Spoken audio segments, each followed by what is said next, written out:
The crystal wine glass shattered against the marble floor, as James Whitmore stood frozen in the doorway of his study, watching his wife Lena press her lips against Senator Morrison's neck, while her manicured fingers traced patterns on the campaign documents spread across James's own desk. Lena Whitmore had perfected the art of being seen.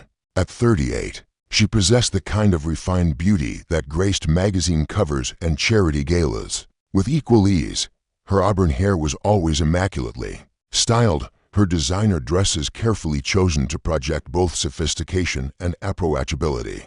To the world, she was the epitome of the modern philanthropist wife, intelligent enough to discuss clean energy policy at dinner parties, warm enough to read stories to children at the hospital, and devoted enough to stand by her husband's side. Through every public appearance, the Whitmore Foundation, which Lena had founded 3 years after marrying James, had become her public platform. She appeared on morning television shows discussing childhood literacy, hosted fundraising galas that raised millions for environmental causes, and had even published best-selling cookbooks with proceeds going to local food banks.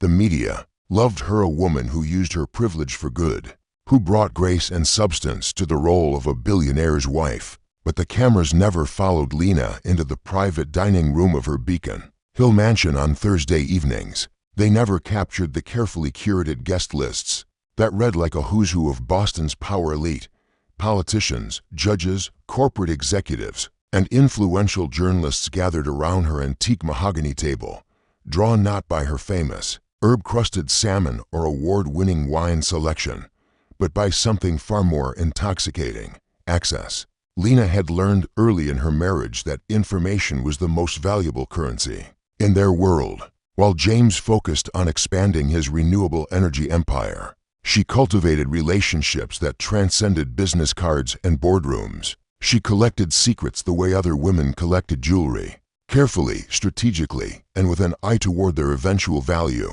A federal judge's gambling problem here, a congressman's offshore accounts there, a Fortune 500 CEO's tendency toward creative accounting practices. Each revelation was filed away in her memory, never written down, never explicitly discussed, but always ready to be deployed at precisely the right moment.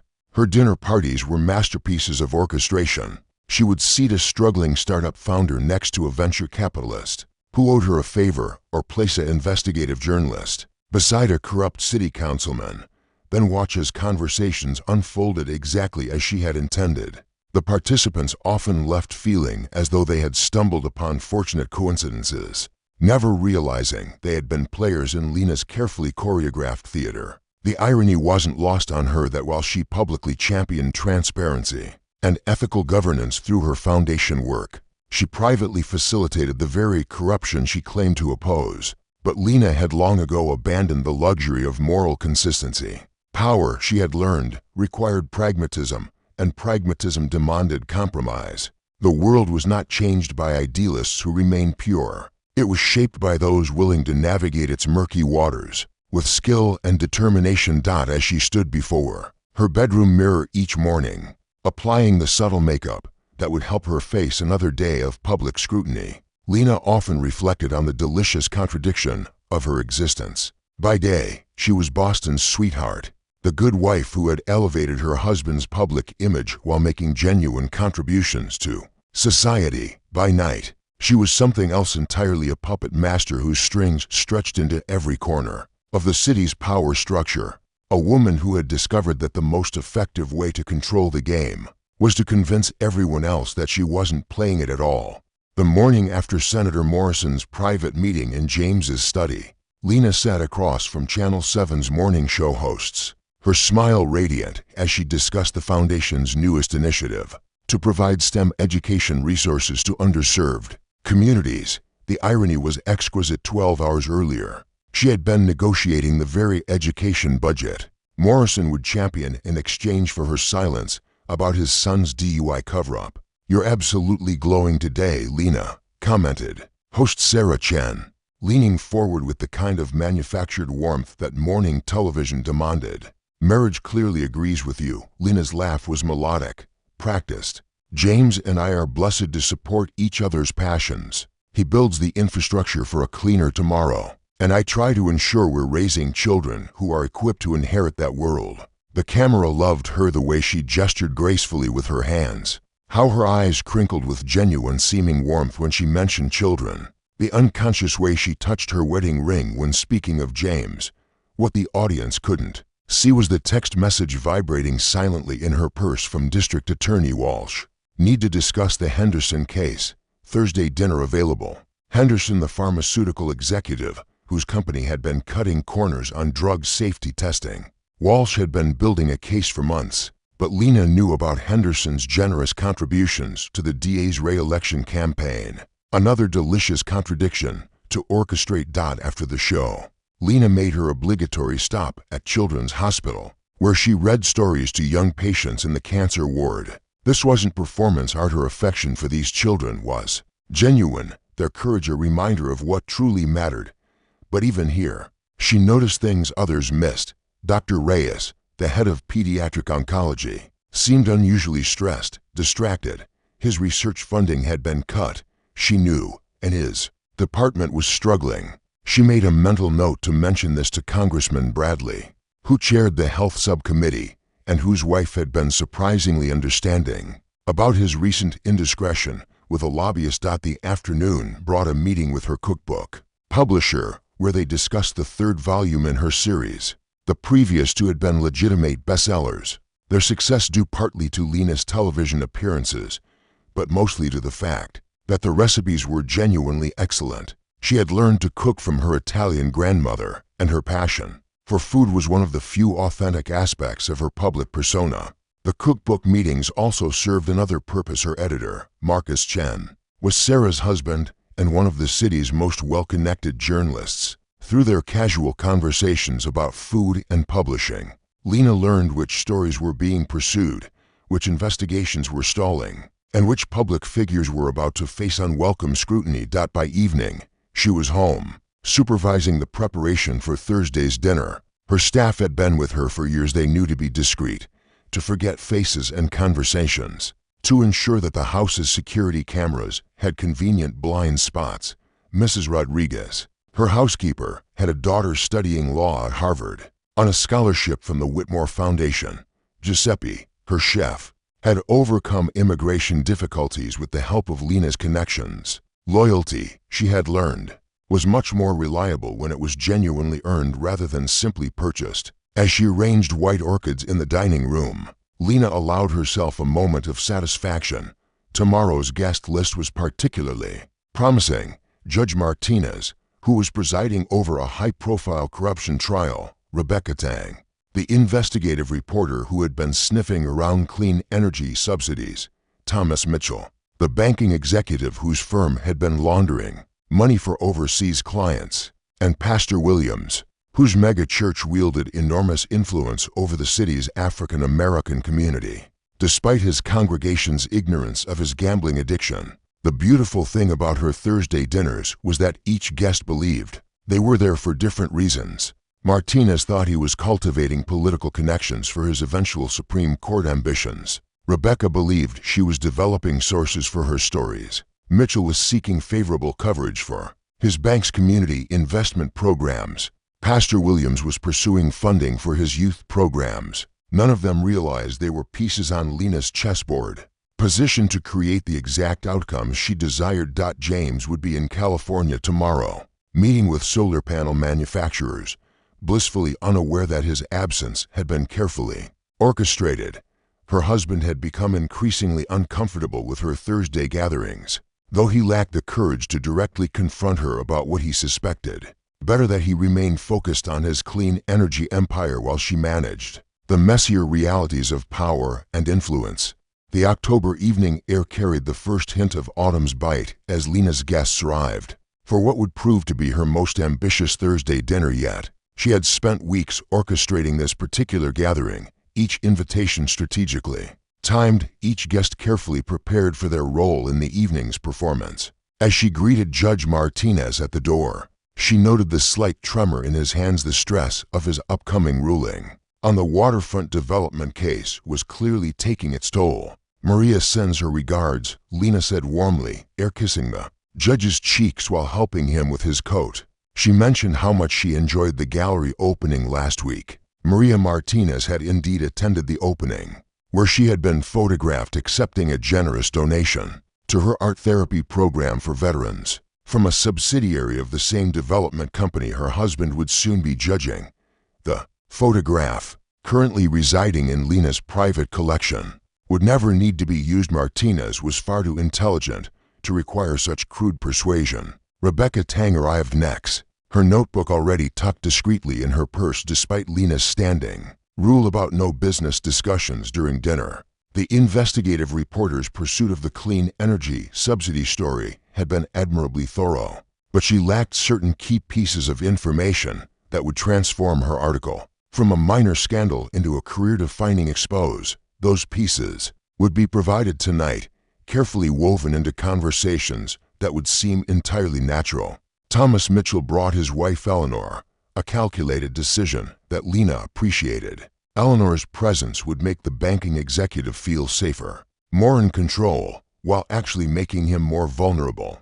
Married men, Lena had observed, were often more careless with their secrets when their wives were watching, as if the performance of marital happiness somehow rendered them invisible.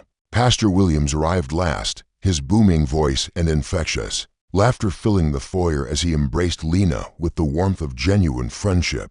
Of all her Thursday guests, Williams was perhaps the most complex, a man whose public devotion to his faith was entirely sincere, even as his private struggles with gambling had made him dependent on Lena's discretion and assistance. She had helped him manage his debts while simultaneously ensuring his pulpit remained available for the political messages she occasionally needed delivered to his 20,000-member congregation. The dinner conversation flowed as smoothly as the French wine, each topic transition orchestrated by Lena with the precision of a conductor leading a symphony. She guided Rebecca toward questions about municipal bond financing, knowing that Thomas would defensively provide exactly the information needed to expose the money laundering scheme his bank had been facilitating. She steered Judge Martinez into a discussion about urban development that would naturally lead Pastor Williams to mention his congregation's concerns about displacement,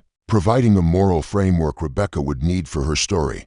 But it was during the cheese course that Lena achieved her masterpiece. As Giuseppe served the selection of imported delicacies, she casually mentioned reading about similar cases in other cities, where federal investigators had uncovered connections between development projects, political corruption, and financial institutions. Thomas, perhaps emboldened by wine and his wife's presence, began sharing details about how such schemes might theoretically operate. Apparently unaware that he was essentially confessing to federal crimes, Rebecca's eyes grew sharper as she listened, her journalistic instincts recognizing the magnitude of what she was hearing. Judge Martinez shifted uncomfortably, understanding the implications for his pending case. Pastor Williams, whose congregation included many residents threatened by the waterfront development, began asking pointed questions about accountability and justice. By the evening's end, Lena had achieved something remarkable. She had positioned each guest to take actions that would serve her interests while believing they were following their own moral imperatives. Rebecca would write her expose, bringing down Thomas's bank and the corrupt development deal. Judge Martinez would rule against the waterfront project, citing concerns about proper oversight and community impact. Pastor Williams would mobilize his congregation behind the judge's decision, providing political cover, and Thomas, facing federal investigation and public disgrace, would become entirely dependent on Lena's ability to manage the crisis and minimize his legal exposure. As her guests departed with warm embraces and promises to see each other soon, Lena felt the familiar thrill of a plan perfectly executed. Each person was leaving with exactly what they needed to fulfill their role in her larger design, while remaining completely unaware that they had been choreographed. The beauty of her system was its sustainability. Her guests genuinely benefited from their interactions with each other, creating value and solving problems even as they unknowingly served her purposes. Standing in her empty dining room, surrounded by the elegant detritus of another successful evening, Lena allowed herself a moment of pure satisfaction.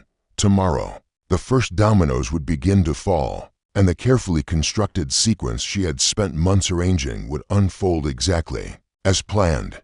The first crack in Lena's carefully constructed world appeared on a Tuesday morning in November. Delivered via an encrypted message from an untraceable number. "We know about Thursday dinners. Time to talk." The text arrived while she was reviewing seating charts for the Foundation's annual gala. Her calm morning routine shattered by 8 simple words that threatened to topple everything she had built. Lena's first instinct was to dismiss it as a clumsy blackmail attempt from someone fishing for information. She received occasional threats from disgruntled political opponents or business rivals who suspected her influence without understanding its scope. But as she analyzed the message's timing and phrasing, a colder possibility emerged. The sender knew about the Thursday dinner specifically, not just her general influence. Someone had been watching, documenting, preparing. Her phone buzzed again. "Marcus Chen is asking questions about your cookbook meetings. Rebecca Tang has been tracking your dinner guests. Judge Martinez is reconsidering his position on waterfront development. Should we meet today, or shall I contact James directly?" The blood drained from Lena's face as she processed the implications. Marcus Chen, her editor and conduit to media circles, was married to Sarah Chen from the morning show. If he was investigating her, it meant someone had convinced him to look beyond their professional relationship. Rebecca Tang's involvement was even more troubling. The investigative reporter possessed both the skills and the platform to expose everything, and Judge Martinez's wavering suggested that someone was applying pressure from an unexpected direction. But it was the final threat that truly chilled her: contacting James directly. Her husband had been increasingly distant in recent months, their conversations limited to public appearances and logistical necessities. She had assumed his withdrawal was simply discomfort with her growing influence. But what if he knew more than she had realized? What if he was actively working against her? By afternoon, the threats had escalated to photographic evidence. Her phone displayed a series of images, her embracing Senator Morrison outside the study, sharing an intimate conversation with District Attorney Walsh in her garden, placing her hand on Thomas Mitchell's arm as they spoke quietly in the hallway. The photographs were artfully composed, suggesting intimacy without proving anything definitively.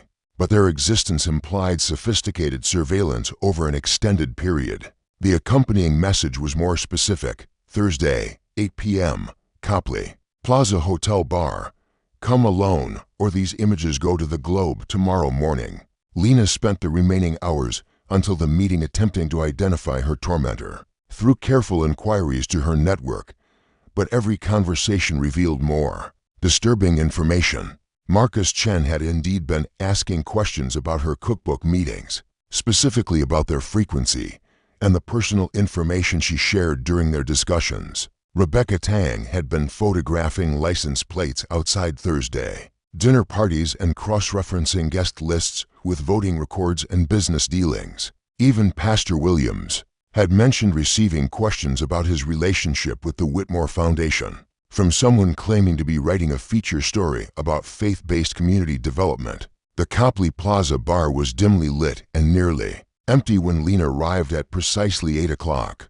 Her appearance immaculate despite her internal turmoil. She had chosen a conservative black dress and minimal jewelry, projecting the image of a woman in control even as her world threatened to collapse around her. She ordered a Manhattan, her grandfather's drink, and waited. "Mrs. Whitmore." The voice belonged to a woman in her 50s, professionally dressed but unremarkable. The kind of person who could blend into any crowd. She slid into the opposite seat without invitation, placing a thick manila envelope on the table between them. "Do we know each other?" Lena asked, her voice steady despite the adrenaline coursing through her system. "I'm Catherine Walsh, private investigator. I've been documenting your activities for the past 18 months on behalf of my client." She pushed the envelope forward. "Everything's in there: photographs, recordings, financial records, correspondence, enough to destroy your reputation and probably land several of your friends in federal prison." Lena's hand trembled slightly as she reached for the envelope, but her voice remained controlled. "And what does your client want?" Catherine's smile was professional but cold. your immediate resignation from all foundation activities, cessation of your Thursday dinners, and your complete withdrawal from public life. In exchange, these materials remain private. Who hired you? Someone who believes your influence has become too dangerous to ignore. Someone who understands that power without accountability eventually corrupts everything it touches. Catherine stood, leaving the envelope on the table. You have until Friday to decide. After that, my client takes the story public with or without your cooperation. As Catherine walked away, Lena sat alone with the envelope, realizing that her perfect game had finally encountered a player she hadn't anticipated. Someone who understood her methods well enough to turn them against her. The envelope's contents confirmed Lena's worst fears, while revealing the sophistication of her opponent's strategy.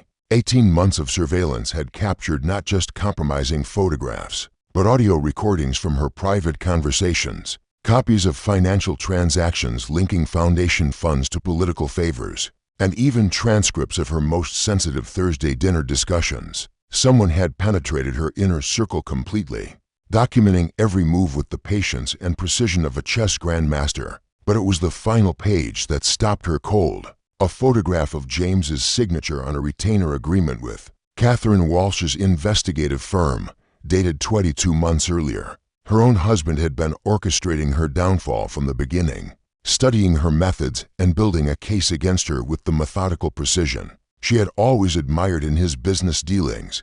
The betrayal cut deeper than professional exposure or public humiliation. James had shared her bed, her secrets, her most vulnerable moments while systematically collecting evidence to destroy her. Every withdrawn conversation, every convenient business trip, every moment of distance she had attributed to discomfort with her activities all had been calculated moves in a campaign to end her influence permanently. Lena's first impulse was rage, followed quickly by a cold determination to salvage what she could from the wreckage. She had built her power by understanding what people wanted most, and James was no exception. His clean energy empire depended on political connections and public goodwill that she had helped cultivate. If he destroyed her, he would inevitably damage himself, and she doubted he had fully considered that consequence. Thursday's dinner party would proceed as planned, but with critical modifications. She called each guest personally, hinting at urgent political developments that required immediate discussion, while suggesting they might want to bring additional colleagues who could benefit from the conversation. By evening, her dining room hosted not just the usual suspects, but their spouses, key staff members, and trusted advisors. Nearly 20 people whose careers were intertwined with the network she had spent years constructing. As the evening progressed, Lena deployed her most dangerous weapon, the truth. She began by acknowledging that their gatherings had come under scrutiny from political opponents who misunderstood the nature of their collaboration. She then systematically revealed the connections between her guests who owed favors to whom, which investigations had been influenced by their conversations, how information shared at her table had shaped legislation and judicial decisions. The room grew increasingly tense as the implications became clear. If their network was exposed, everyone would fall together. Judge Martinez's pending federal appointment would be derailed by corruption allegations. Senator Morrison's presidential ambitions would die in scandal. District Attorney Walsh would face federal prosecution for obstruction of justice. Rebecca Tang's career would be destroyed by evidence of her collaborative relationship with the subjects of her investigations. We have 48 hours to control this narrative, Lena announced calmly, or we all face consequences together. The group's response was swift and decisive. By midnight, they had developed a comprehensive strategy. Rebecca would write a preemptive expose about corruption in city development deals, focusing on firms that competed with James's clean energy projects. Judge Martinez would recuse himself from cases involving the Whitmore Foundation, citing his social relationship with Lena as a potential conflict of interest. Senator Morrison would announce a federal investigation into private investigators who violated privacy laws while conducting political opposition research. Most critically, Pastor Williams would deliver a Sunday sermon about forgiveness and redemption, using James and Lena's marriage as an example of how couples could overcome challenges through faith and communication. The message would be broadcast regionally, establishing a narrative of marital reconciliation that would make any exposure of their conflicts appear vindictive rather than principled. As her guests departed with embraces that felt more like battle preparations, Lena felt the familiar thrill of a complex strategy falling into place. James had underestimated the loyalty her network would show when their own survival was threatened. He had assumed that exposing her corruption would allow him to emerge as the principled spouse, but he had failed to consider how deeply his own success was intertwined with her influence. The final move came at dawn Friday morning. Delivered as James returned from his latest California trip, Lena met him at the door with coffee and the morning newspapers, each carrying stories that positioned him as either complicit in corruption or vindictive toward his wife. The Globe featured Rebecca's expose about development corruption prominently, mentioning James's company as a victim of unfair bidding practices. The Herald ran an editorial questioning the ethics of hiring private investigators to spy on spouses, regardless of their activities. "Darling," Lena said sweetly, kissing his cheek as he stared at the headlines. "We need to discuss your conversation with Catherine Walsh. I believe we can find a solution that serves both our interests." James looked into his wife's eyes and saw something he had always known but never fully acknowledged. He had never been playing in her league at all. The reconciliation press conference took place 3 weeks later, in the Whitmore Foundation's gleaming conference room, with James and Lena presenting a united front that would have impressed even their most cynical observers. Seated side by side at the polished oak table, they announced a new initiative combining clean energy development with comprehensive community investment, their hands intertwined as cameras captured what appeared to be a marriage strengthened by adversity. "Recent months have taught us both the importance of complete transparency in our personal and professional relationships," James said, his voice steady despite the knowledge that every word had been scripted by his wife. "The false allegations about our marriage only reinforced our commitment to each other and to the communities we serve." Lena's performance was flawless, her expression radiating the kind of dignified grace that had made her a media favorite. "James and I have always believed that public service requires personal sacrifice. We're grateful that this experience has brought us closer together, while demonstrating the strength of the relationships we've built with community leaders across the region." The questions from reporters were predictably sympathetic, carefully managed through Lena's media contacts to focus on their renewed partnership rather than the allegations that had triggered the crisis. Rebecca Tang, now a silent partner in Lena's network rather than its investigator, asked about their plans for expanding clean energy access to underserved communities. Marcus Chen inquired about Lena's upcoming cookbook focused on sustainable cooking. Even the few hostile questions were deflected, with references to their legal team's successful defense against politically motivated harassment. What the cameras didn't capture was the private conversation that had sealed James's capitulation. 48 hours earlier, faced with evidence that his own business empire would collapse if Lena's network was exposed, he had agreed to a new arrangement that formalized her role while providing him with plausible deniability. The Thursday dinners would continue under the guise of foundation planning meetings, with James occasionally attending to maintain the appearance of joint leadership. Catherine Walsh had been quietly discredited through a federal investigation into her surveillance methods, her evidence dismissed as the product of illegal wiretapping and privacy violations. The private investigator now faced potential criminal charges, while her findings were suppressed through legal challenges coordinated by Lena's judicial contacts. In the months that followed, the Whitmore marriage became a media success story, featured in magazine profiles about power couples who had overcome adversity through communication and shared values. Lena's public appearances increased, her influence expanded through new foundation initiatives, and her Thursday gatherings evolved into a more formal salon that attracted national political figures and international business leaders. James adapted to his role as junior partner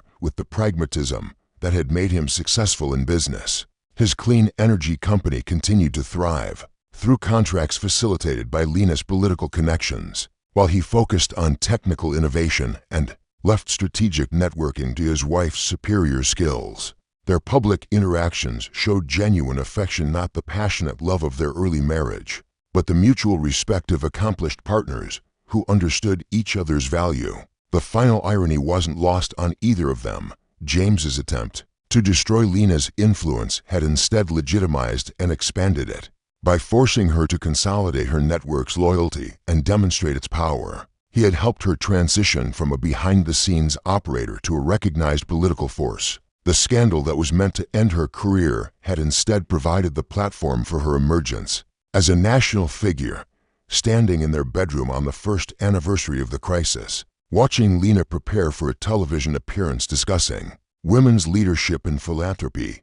James reflected on the complexity of power and marriage. He had married her for her beauty and intelligence, never imagining that she possessed the ruthless strategic mind that would ultimately surpass his own achievements. She had married him for security and social position, discovering along the way that she had a talent for influence that transcended anything he could provide. Their arrangement worked because it was honest about what each partner brought to the relationship and what they expected in return. Love had evolved into something more durable, mutual benefit reinforced by genuine respect for each other's capabilities. They were no longer husband and wife in any traditional sense, but co-conspirators in a game that neither could win alone. As Lena applied her lipstick with the precision of a general preparing for battle, she caught James's reflection in the mirror and smiled.